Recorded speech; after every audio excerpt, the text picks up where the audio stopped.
Torej, lep pozdrav vsem skupaj. Hvala Martinu in organizatorjem za priložnost, da lahko dejansko predstavim naše delo na teh bioloških večerih. Skušal bom čim bolj nekako narediti en kratek pregled oziroma oris tako naših dejavnosti kot nekako zadev, ki smo jih spoznali v tem času raziskovanja. In pa seveda na koncu, če so kakšne vprašanja, bom z veseljem odgovoril. Martin, jaz sklepam, da se vidi prezentacijo v redu in da lahko nadaljujem. Se vidi super, ja. Ok. No, za začetek, delfine se mi zdi, da si predvsem marsikateri Slovenec, ker večina poslušalcev tukaj predvidevam Slovencev, predstavlja kot nekaj zelo eksotičnega, nekaj, kar smo morda navajeni iz tropov, iz Rdečega morja, Karibov, Havajev in tako naprej.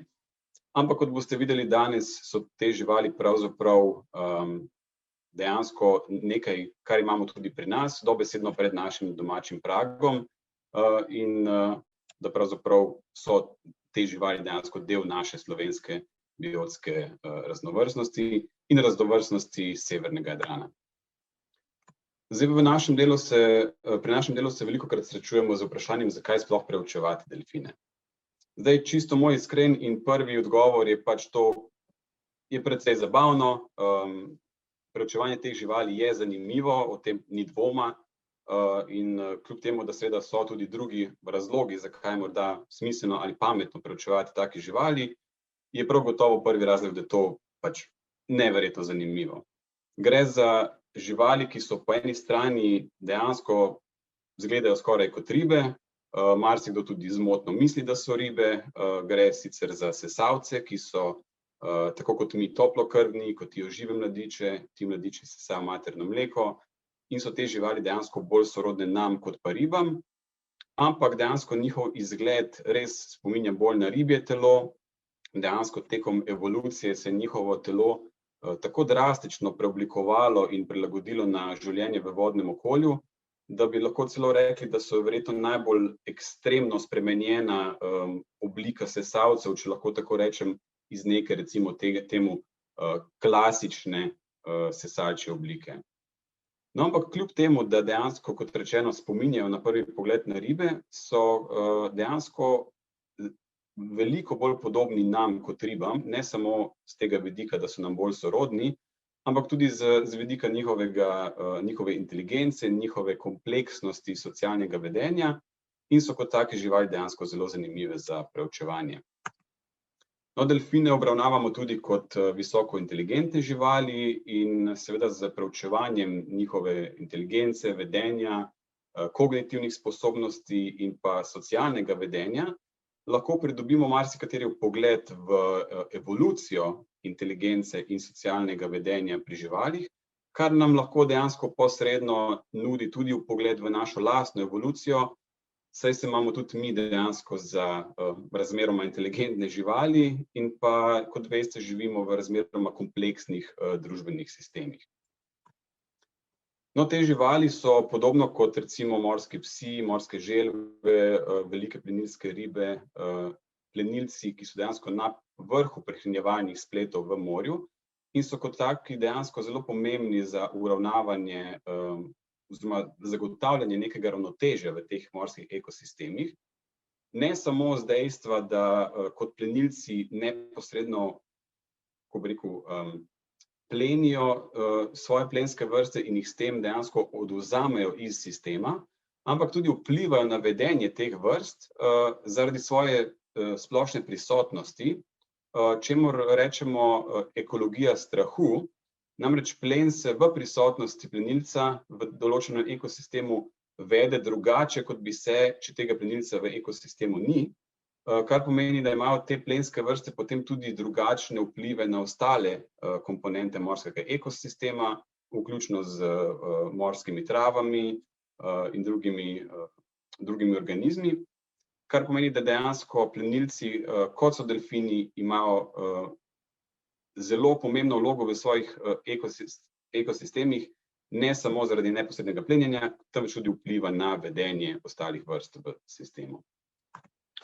No, danes, kot verjetno veste, je mnogo vrst, še posebej pa morski sesalci, na precejšnjem udaru se strani človeških aktivnosti. En kup zadev, ki jih ljudje izvajamo in počnemo na morju, negativno vpliva na te živali. In dejansko namen raziskovanja je v tem primeru pridobiti osnovne informacije sploh o stanju populacij, o grožnjah, s katerimi se soočajo, in seveda v idealnih pogojih dejansko tudi potem iskati rešitve za te neke probleme in v končni meri uporabljati dobro znanost in rigorozno znanost za iskanje nekih okoljskih oziroma naravovarstvenih rešitev. No in ne nazadnje, delfine in morske sesalce na splošno nekako obravnavamo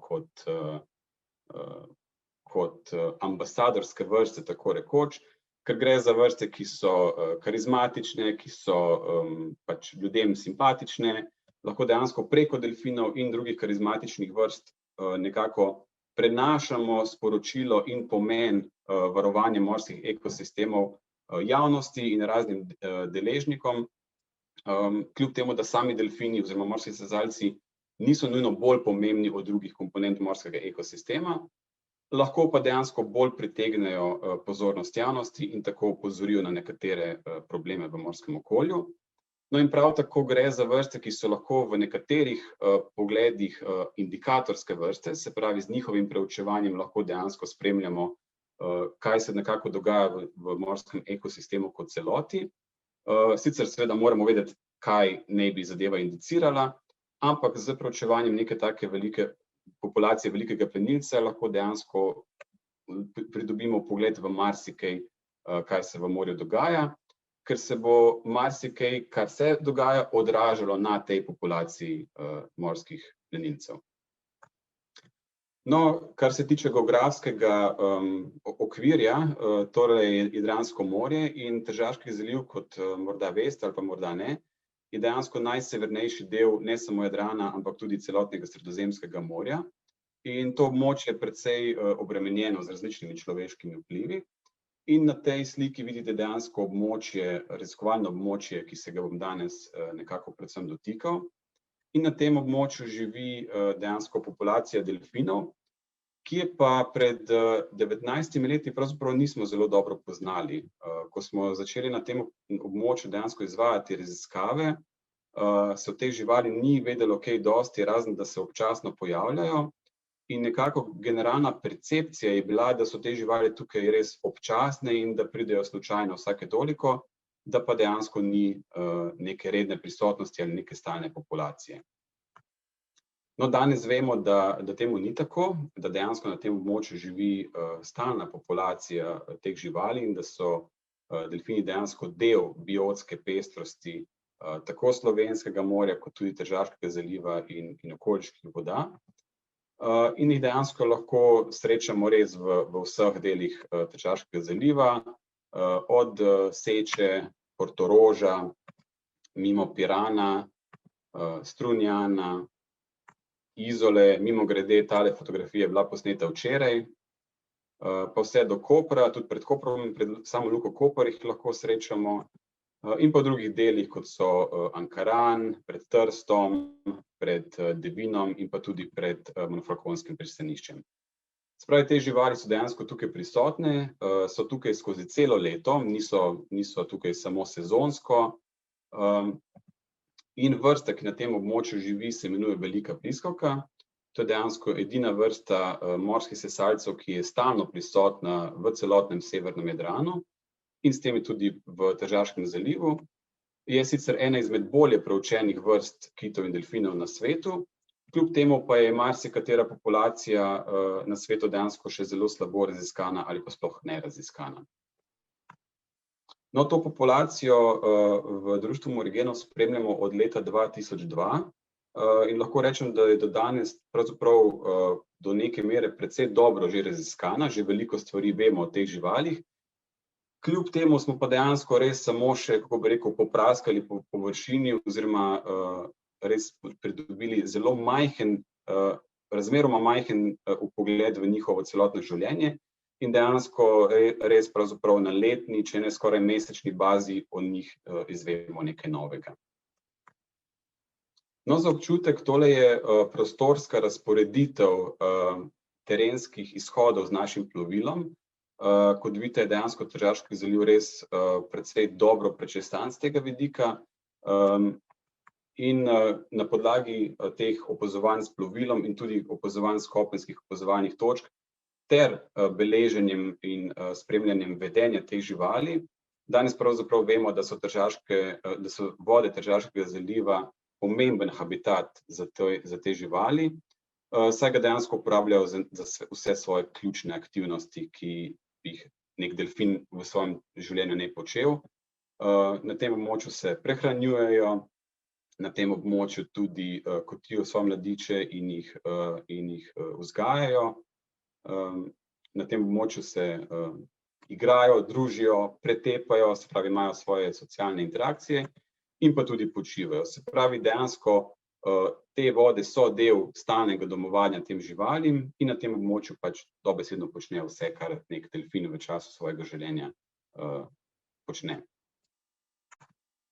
No, na terenu zelo veliko fotografiramo te živali, pa ne zato, ker bi bil primarni namen deliti fotografije na Facebooku, Instagramu in podobno, ampak ker dejansko fotografije v našem primeru pomenijo podatke.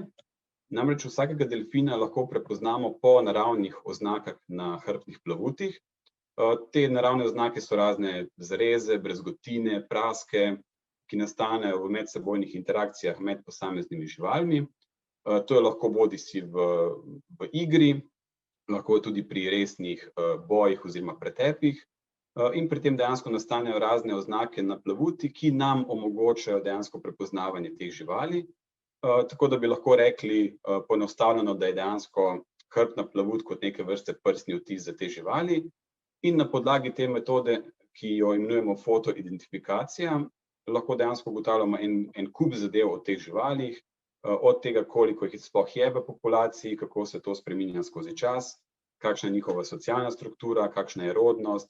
En kup zadev lahko ugotavljamo s to metodo, brez da bi se morali živali dotikati, brez da bi morali kakšne umetne oznake natikati, in je ta metoda dejansko neinvazivna. No, na podlagi fotoidentifikacije danes vemo, da je velikost populacije delfinov, ki živi oziroma uporablja Tržaški zaliv, okoli 150 delfinov.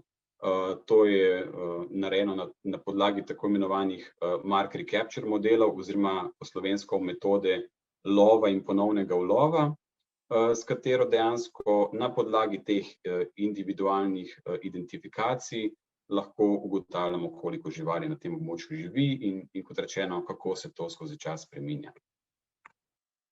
No, tukaj je samo en primer pogostosti pojavljanja različnih delfinov, samo kot en oris. Tukaj na levi imate 3 črkovne kode imen posameznih delfinov, ki jih poznamo, in pa različna leta.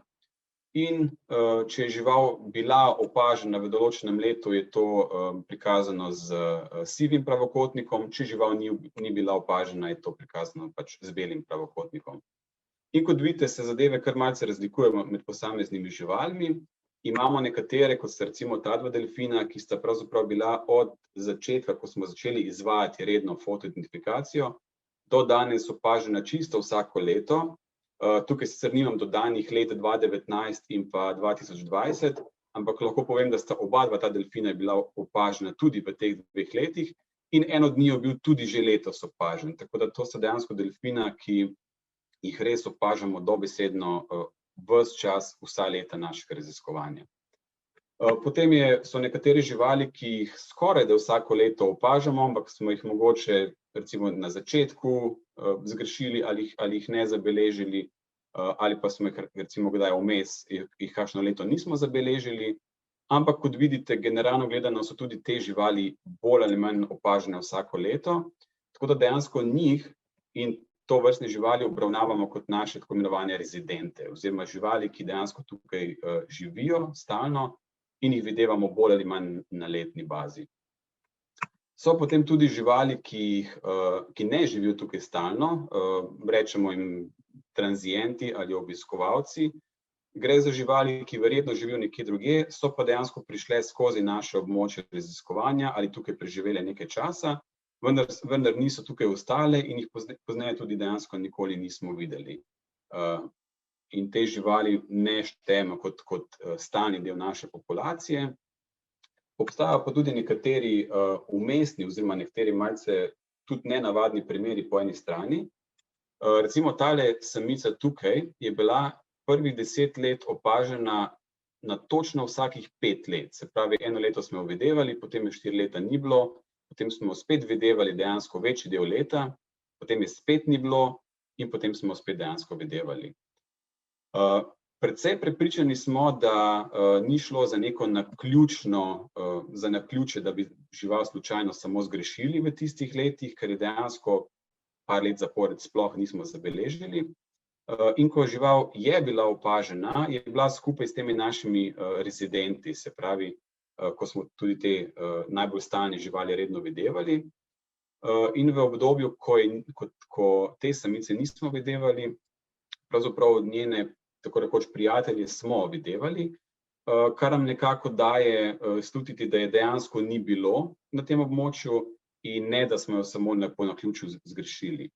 No, zanimivo je to, da malo smo se včasih hecali, recimo, da je ta delfinka nekje v tujini, na kakšnem študiju, prihaja vsake toliko časa malo domov na obisk svojcem, malo kot interni hec. No in zanimivo, v letu 2013 je dejansko prvič skotila svojega mladiča, vsaj kolikor pač vemo, in od takrat naprej jo dejansko videvamo bolj ali manj vsako leto, tudi lani smo videvali, skoraj kot da bi se dejansko malce zresnila, se ustalila in zdaj jo pravzaprav videvamo na tem območju stalno. In tudi njen prvi mladič dejansko je zdaj že skotil svojega mladiča, tako da pravzaprav vemo, da je že babica. No, imamo pa še en, še bolj nekako nenavaden primer delfina, ki smo ga opazili na samem začetku naših raziskav in ga potem 10 let ni bilo in smo bili prepričani, da bo to eden izmed tistih delfinov, ki jih pač nikoli več ne vidiš. No in zanimivo, po točno 10 letih se je ta žival znova pojavila, njena plavut je ostala identična, kot je bila, sploh se dejansko ni spremenila. No in zanimivo, od takrat naprej jo tudi bolj ali manj vsako leto videvamo na tem območju in je postala dejansko ena izmed naših stalnih živali. Kje je bila vmes, pravzaprav ne vemo. Nekatere primerjave fotoidentifikacijskih katalogov z kolegi iz Hrvaške in Italije niso privedle do ujemanj in tako da dejansko, kje je ta žival bila v tem vmesnem času, pravzaprav ne vemo. No, vemo tudi, da na podlagi genetske strukture, da so delfini v Jadranu nekako strukturirani v različne lokalne populacije in tudi naša populacija na območju Tržaškega zaliva dejansko tvori neko svojo enoto, kar pomeni, da je dovolj drugačna genetsko, da se to da dejansko v analizah ločiti oziroma ugotoviti. Kar je seveda pomembno, saj nas v varstvu biodiverzitete ne zanima samo vrstna pestrost, ampak tudi genetska pestrost znotraj posameznih vrst. No, na podlagi fotoidentifikacije smo ugotavljali tudi socialno strukturo teh živali in ugotovili, da je ta populacija sestavljena iz 3 glavnih socialnih skupin, znotraj katerih so vezi precej močne, še posebej pri teh 2 skupinah so vezi znotraj skupine izredno stabilne, večina teh živali je skoraj vedno dejansko skupaj. Zanimivo pa je, da se med sabo pravzaprav ne družijo prav veliko, oziroma v zadnjih 18 letih raziskav smo imeli samo 4 primere, ko so nekatere od teh živali bile opažene z nekaterimi od teh živali. V večini drugih primerov pa dejansko zgleda skoraj, kot da bi se te skupine izogibale, oziroma da dejansko imajo svoje tako imenovane klike oziroma svojo skupino, s katero se največ družijo. No, tale tretja skupina, mi pogovorno rečemo freelancerji, gre za delfine, ki imajo veliko manj stabilne in manj močne vezi z drugimi delfini. Mnoge od njih pravzaprav veliko videvamo same ali vsakič z nekim drugim delfinom. In zanimivo je, da ta tretja skupina ne tvori tako dolgotrajnih in stabilnih vezi kot te dve večji skupini. No, še bolj zanimivo pa je postalo dejstvo, da ko smo ugotavljali časovne vzorce pojavljanja teh živali, se je izkazalo, da je ta skupina na območju Piranskega zaliva, Pirana, Izole in recimo temu notranjih voda Tržaškega zaliva skoraj brez izjeme opažena v dopoldanskih oziroma jutranjih urah, ta skupina pa skoraj brez izjeme v popoldanskih, v mnogih primerih dejansko kar v samih večernih urah. Kaj je razlog temu, pravzaprav še ne vemo, ampak ta vzorec je skozi leta postal tako očiten in tako izražen, da mi danes v društvu pogovorno rečemo kar jutranja in večerna skupina, ker je dejansko ta vzorec res tako predvidljiv do neke mere. In celo lahko vidimo v istem dnevu jutranjo skupino na istem območju, potem odplavajo nekam proti odprtemu morju in v popoldanskih urah pride druga skupina na dejansko isto območje. To smo nedavno tudi objavili v mednarodni literaturi in zanimivo je, da dejansko pri delfinih ni nenavadno, da se ločujejo prostorsko, je pa precej nenavadno, da se prekrivajo v prostoru, ne pa tudi v času in da ima tako zelo očitno razdelano to časovno dinamiko. Kaj so razlogi za to, še ne vemo. Trenutno ugotavljamo, ali sorodnost oziroma genetske povezave oziroma genetska sorodnost morda pojasni te vzorce, ali so dejansko živali znotraj posamezne skupine morda bolj sorodne ostalim v skupini kot drugim skupinam. Zadeve, ta raziskava še poteka in pa ugotavljamo tudi, ali se živali dejansko razlikujejo v svoji prehrani z tako imenovanimi stabilnimi izotopi. In pa ena izmed raziskav, ki se lotevamo, je tudi, ali se te živali ločujejo glede na svoj zvočni oziroma akustični repertoar. Tako da to je nekaj, kar dejansko še ugotavljamo in pravzaprav še nimamo odgovorov na to. No, omenil sem akustiko.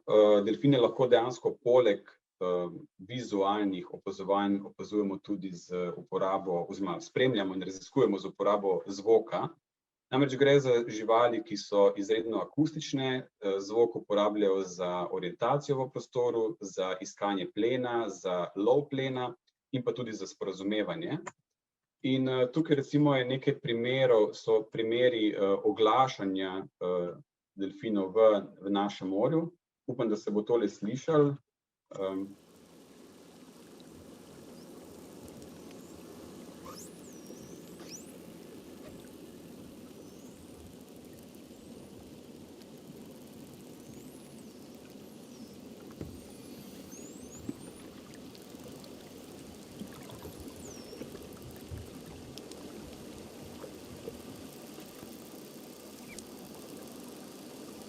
Toliko malo za primer. Te živali uporabljajo zvok, različne vrste zvokov, od žvižgov do raznih tleskajočih oziroma klikajočih zvokov, ki jih uporabljajo za iskanje in lociranje plena.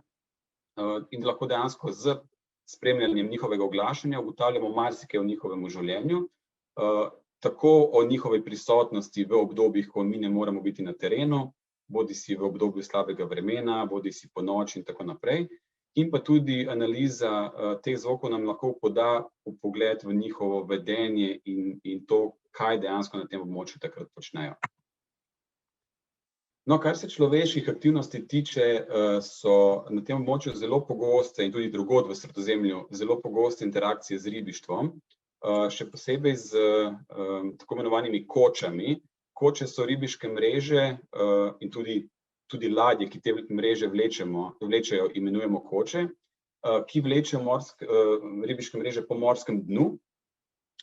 In delfini so se naučili dejansko izkoriščati delovanje teh ladij in jih lahko velikokrat vidimo, kako zasledujejo te ribiške ladje s povlečnimi mrežami in si s tem skušajo olajšati dostop in lov svojega plena. In pa tudi veliko zabeležimo interakcij z tako imenovanimi stoječimi mrežami. Tale zastavica, ki jo vidite tukaj, je dejansko ena signalna zastavica, ki označuje ribiško mrežo, ki je postavljena na morsko dno, pravokotno na dno, lahko so od pol metra do tudi 2 metra v višino. In ribiči jih ponavadi pustijo bodisi čez noč, bodisi čez dan, bodisi čez noč in dan.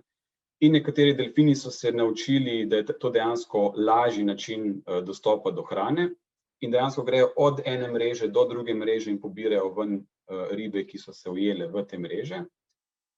Tako da to dejansko neke vrste samopostrežni suši bar, kar pa seveda ribiče spravlja v slabo voljo, ker ti delfini ribe ne samo, da umakne oziroma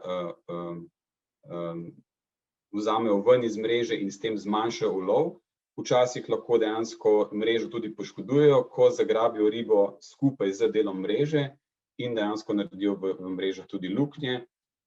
Zato večina ribičev ni prav zelo navdušena nad prisotnostjo delfinov. Te zadeve se lahko slabo končajo tudi za same delfine. Včasih se lahko delfini zapletejo v te ribiške mreže in poginejo. V tem primeru, kot vidite na teh slikah, ni šlo za neposredni pogin. Ta žival se je uspela do neke mere rešiti in s sabo vleči to mrežo še nekaj časa. No, druge živali se pa dejansko zapletejo in ker ne morejo več do površine, se dejansko zadušijo, ker ne morejo več do zraka. Take zadeve so seveda, ko bi rekel, žalostni primeri, ampak dobra stvar v teh slabih zgodbah je ta, da nas ribiči večinoma kar sami obvestijo o teh zadevah in tudi živali pripeljejo nazaj k nam. Skozi vsa ta leta smo razvili zelo dobro sodelovanje z lokalnimi ribiči, katerim seveda ni v interesu ujeti te živali, ampak kadar se to zgodi, dejansko nas o tem obvestijo, zato da se lahko iz teh primerov naučimo kar se da veliko in upamo, da lahko dejansko na dolgi rok zmanjšamo verjetnost teh dogodkov. Na območju Tržaškega zaliva je za delfine velik problem tudi pomorski promet, niti ne toliko tisti ladijski promet, ki gre v Luko Koper in Luko Trst. Tisti promet je namreč razmeroma predvidljiv, vsaj za delfine. Tudi delfini te ladje lahko slišijo na zelo daleč in se jim brez problema izognejo. Potencialno večja težava je rekreativni turistični promet v poletnih mesecih. Ob slovenski obali in v Tržaškem zalivu je poleti res dobesedno gužva na morju in težava teh plovil je to, da jih je veliko, da so večinoma precej hitra, da so nepredvidljiva v svojem gibanju in da tudi zvoki, ki jih proizvajajo, se v veliki meri prekrivajo z zvoki, ki jih delfini uporabljajo za svojo komunikacijo in orientacijo. In ko je dejansko prometa zelo veliko, se lahko pride do tega, da se delfini težje izognejo tem plovilom in lahko potencialno pride tudi do trčenj hitrih plovil z delfini.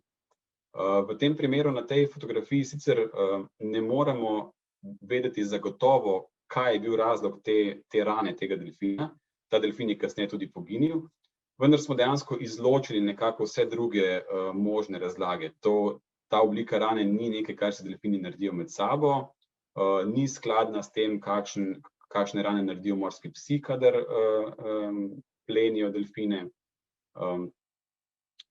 Dejansko ni konsistentna z ulovom v ribiško mrežo ali z poškodbami vezanimi na ribištvo. Tako da sklepamo, da je tukaj dejansko šlo za nalet plovila z samim gredljem na delfina. In ravno zato dejansko veliko pozornosti namenjamo izobraževanju in ozaveščanju javnosti. Namreč verjamemo, da lahko z nekimi preprostimi ukrepi, kot je zmanjšati hitrost plovila, ustaviti plovilo, ugasniti motor, uživati v trenutku in potem, ko delfini grejo naprej, tudi mi iti svojo pot, da lahko s temi preprostimi ukrepi drastično zmanjšamo neke negativne vplive na teh živali, brez da bi morali celotno območje zapreti za pomorski promet. In opažamo, da se večinoma ljudje na morju obnašajo kar odgovorno, kar v redu. večino časa, kadar vidimo, da dejansko neka jahta ali gliser seka prav čez jahto delfinov, je to ponovadi takrat, ko jih niti opazili niso. Tako da potrebno se je zavedati, da kadar smo na morju, smo dejansko mi v njihovi dnevni sobi, v njihovi jedilnici, v njihovi spalnici, te živali so v tem habitatu stalno in mi smo dejansko obiskovalci takrat, ko smo na morju, in zato je prav, da se tudi temu primerno odgovorno obnašamo. No, ko smo že pri problematiki hrupa, vznemirjenja in podobno, tukaj je en primer zabijanja pilotov oziroma nek tip gradbenih del, predvidevamo, da je šlo za zabijanje pilotov v Luki Koper, in primer, kako se to dejansko sliši pod vodo. In tukaj v ozadju tele majhne črte so pa žvižgi delfinov. Slišali boste take, ko bi rekel, konstantne udarce, vmes pa zelo, zelo tiho žvižge delfinov, ki skušajo komunicirati dejansko čez ta zvok.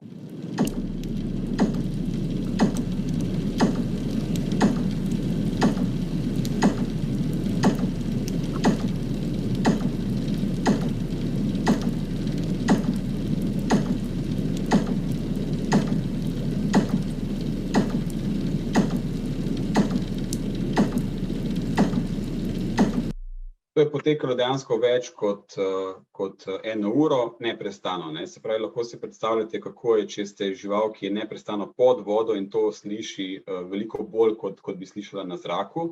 Namreč pod vodo se zvok širi približno 5-krat hitreje kot po zraku.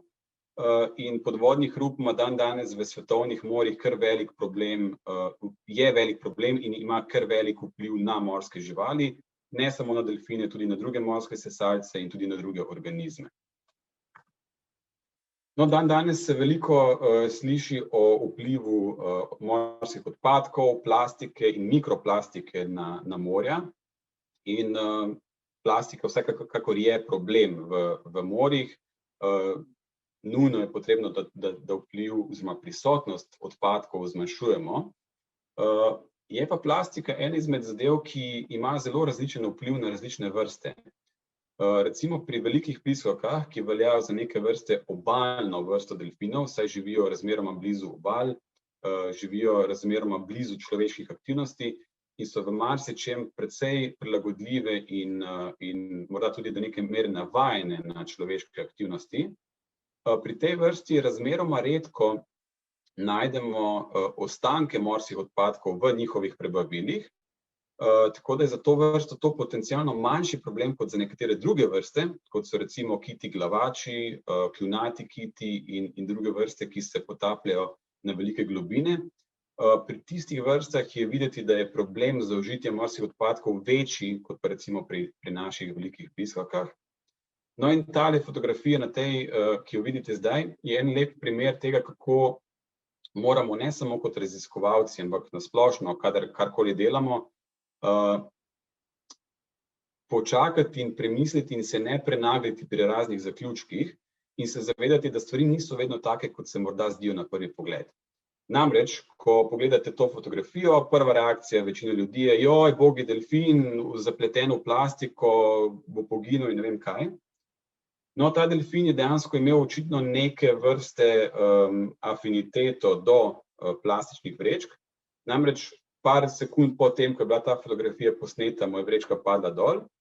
Delfin se je obrnil, zaplaval nazaj, spet pobral to vrečko in plaval z njo naprej. To se je dogajalo, mislim, da več kot 1 uro in tega delfina smo v več različnih dnevih videvali, da to počne. Kaj je razlog temu, seveda ne vemo. Morda je šlo za obliko zabave, morda je šlo, mogoče ga je kaj srbelo, pa mu je pač pasalo, da ga je nekaj pač popraskalo po hrbtu. Morda neka čudna oblika modnega dodatka. Seveda, to ne pomeni, da dajmo metati plastične vrečke v morje, zato da se bodo delfini z njimi igrali, ampak je en primer tega, da stvari, kot rečeno, niso vedno take, kot se zdijo in da moramo biti pri zadevah objektivni, ko ocenjujemo vpliv nekaterih zadev na morske organizme. In kot rečeno, plastika v morju je problem, je velik problem, ni pa nujno edini ali glavni problem, kot se v zadnjem času veliko prikazuje v medijih. Potencialno večji problem, vsaj v nekaterih morjih, vključno z Tržaškim zalivom, so tako imenovana organska onesnaževala, še posebej spojine PCB, to so poliklorirani bifenili. Gre za umetno proizvedene spojine, ki so se na veliko uporabljale do 60 let prejšnjega stoletja v raznih premazih, lakih, tesnilih, elektroniki in ne vem kaj še vse. Bili so uporabljeni kot res neka čudežna spojina, ki jo lahko uporabljate za ne vem kaj. No, potem pa se je ugotovilo, da so dejansko zelo strupeni, da so nekateri celo kancerogeni, da so hormonski motilci, da so imunosupresori, kar pomeni, da zmanjšujejo zmožnost imunskega sistema, da se brani pred nekaterimi navadnimi boleznimi, zmanjšujejo zmožnost razmnoževanja oziroma lahko celo povzročajo neko obliko sterilnosti. In so se ob koncu 70. in 80. let prepovedali v večini Evrope in tudi v ZDA. No, zanimivo pa je, da ker so zelo obstojni in ker verjetno do neke mere še vedno pronicajo v morsko okolje iz raznih slabo saniranih deponij, iz razpadajoče infrastrukture, nekateri so ujeti tudi v morskih sedimentih, ki se potem spet dvignejo in postanejo dostopni za morske organizme, kadar imamo razna poglabljanja luk, zabijanja pilotov in podobno. In ugotavljamo, da so v Sredozemlju še vedno prisotne te spojine v zelo velikih koncentracijah, vključno z Tržaškim zalivom. Tukaj vidite vrednosti oziroma koncentracije teh spojin pri samicah, samcih in pa živalih, katerih spol ne vemo. In ti dve črti, spodnja črtkana črta in zgornja polna črta, predstavljata dva toksikološka praga. Ta spodnji prag je tista koncentracija teh onesnaževal, pri katerih, glede na nekatere študije, eksperimentalne študije, pride do prvih fizioloških odzivov pri morskih sesalcih. In naše živali, 88% naših živali presega ta spodnji toksikološki prag. Ta zgornji prag je pa prag, pri katerem je po nekaterih študijah prišlo do nezmožnosti razmnoževanja pri nekaterih vrstah morskih sesalcev in 66% naših živali presega ta zgornji prag, toksikološki prag. Težava teh PCB-jev morda ni sama po sebi v tem, da bi PCB-ji kot taki zmanjšali populacijo ali vplivali na smrtnost, ampak še posebej v kombinaciji z drugimi faktorji, kot so ribištvo, promet in tako naprej, podvodni hrup, negativno vplivajo na te živali. Namreč v Tržaškem zalivu, kot rečeno, je ogromno človeških aktivnosti in dejansko vsaka ta aktivnost sama po sebi morda nima drastično negativnega vpliva na te živali, ko jih pa damo skupaj, pa imajo lahko zelo velik sinergističen oziroma kumulativni vpliv.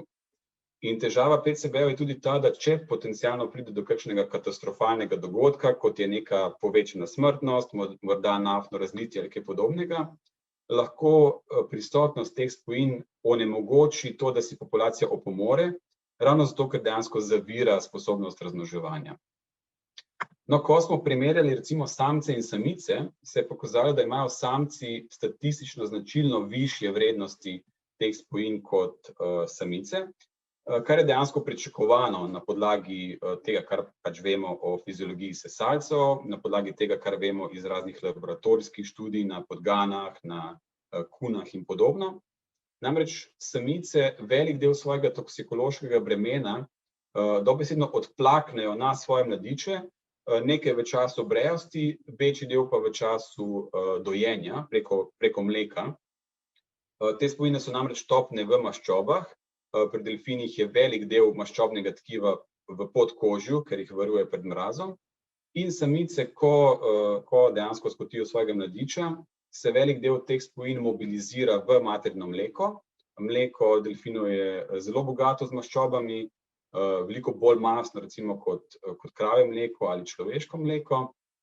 in se preko tega dejansko prenese na mladiče. In še posebej prvorojeni mladič posamezne samice lahko dobesedno faše smrtonosno dozo teh PCB spojin. Samica se pa s tem do neke mere očisti, tako rekoč, in če se redno razmnožuje, dejansko njen nivo teh PCB-ov niha oziroma oscilira na nekem nivoju. Samci pa nimajo tega mehanizma. Samci nimajo nobenega mehanizma, po katerem bi se znebili teh PCB spojin in drugih onesnaževal, in zato imajo praviloma samci veliko višje vrednosti kot samice. To se je pokazalo tudi, ko smo primerjali samice, ki so že skotile vsaj enega mladiča, in pa tiste samice, ki vsaj po naših podatkih še niso imele svojega mladiča. In tudi tukaj so bile razlike statistično značilne, se pravi, tiste samice, ki so imele že vsaj enega mladiča, so imele drastično nižje vrednosti kot tiste, ki mladiča še niso imele, kar nekako dodatno potrjuje, da gre za prenos teh spojin z matere na mladiča, kar je, kot rečeno, pričakovano, je pa precej zanimivo in fajn, da smo lahko to dejansko demonstrirali pri neki prosto živeči populaciji delfinov. Tudi to smo pred 2 letoma objavili v strokovni literaturi. No in vsako leto zabeležimo tudi nekaj poginulih delfinov, včasih jih sami najdemo na terenu, včasih nas na to opozorijo bodisi ribiči, bodisi naključni sprehajalci. In v vseh teh primerih se naredi obdukcija vsake te živali, ne glede na to, koliko so razpadle, z namenom, da se skuša ugotoviti vzrok smrti in pa zato, da se pridobi čim več podatkov o teh živalih, ki lahko na dolgi rok in seveda v sodelovanju z podatki, ki jih poznamo iz drugih držav po svetu, izboljša in izpopolni poznavanje teh živali in tudi morda izboljša njihovo varstvo. No, prej sem vam omenil fotoidentifikacijo oziroma prepoznavanje delfinov po hrbtnih plavutih.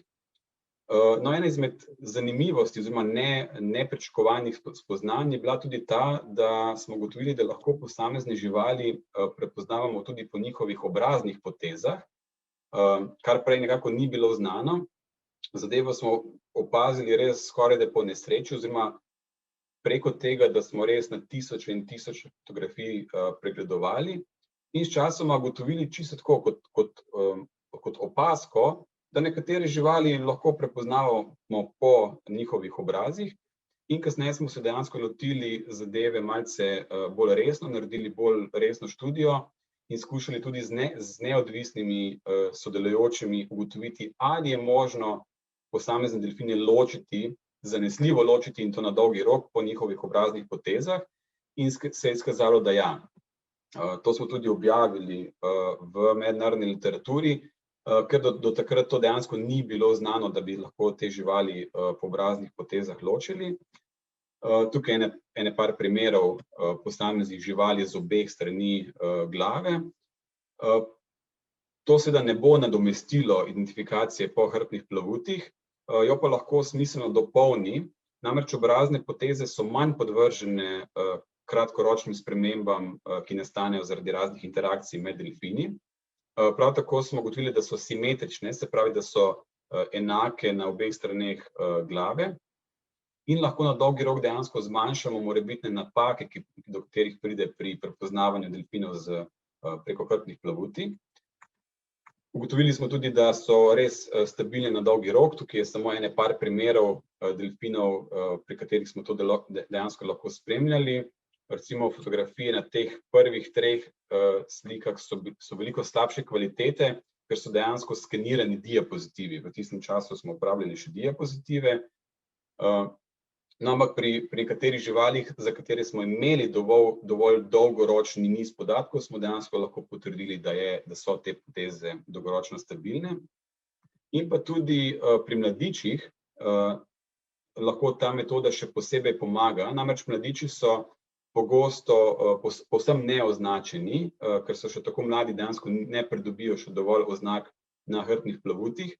In če ti mladiči zapustijo svojo mamo, se osamosvojijo, preden pridobijo te oznake, jih lahko dejansko izgubimo tako rekoč iz našega radarja in naslednjič, ko jih srečamo, ko že pridobijo oznake, ne moremo nujno vedeti, da je to ta mladič te samice in tako naprej.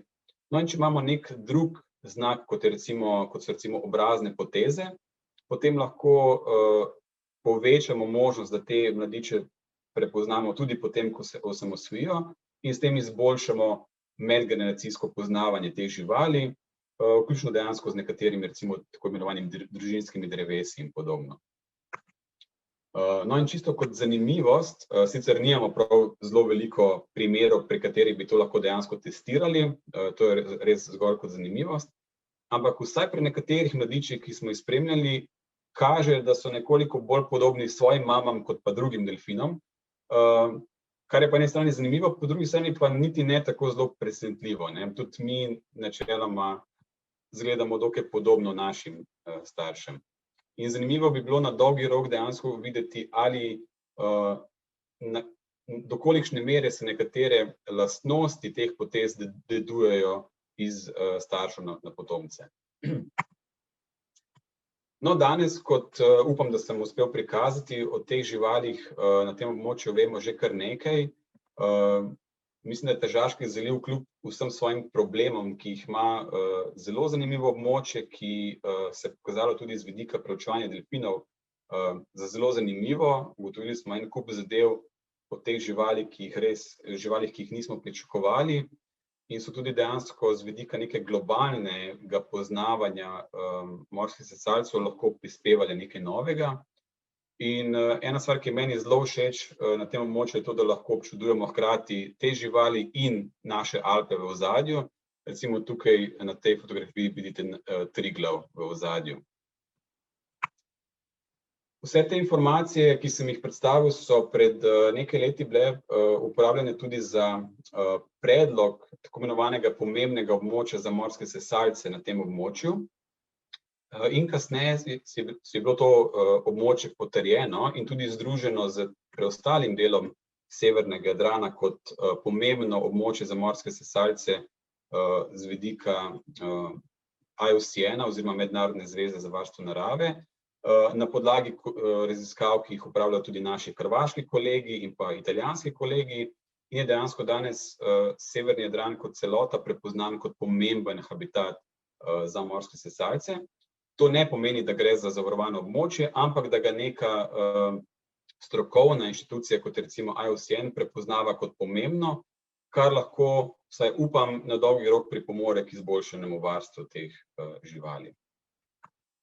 No, velike piskavke so tudi vrsta, ki je zavarovana z evropsko zakonodajo in kot država članica Evropske unije mora vsaka država določiti tudi posebna zavarovana območja, imenovana Natura 2000, in velika piskavka je ena izmed vrst, za katere je to potrebno narediti.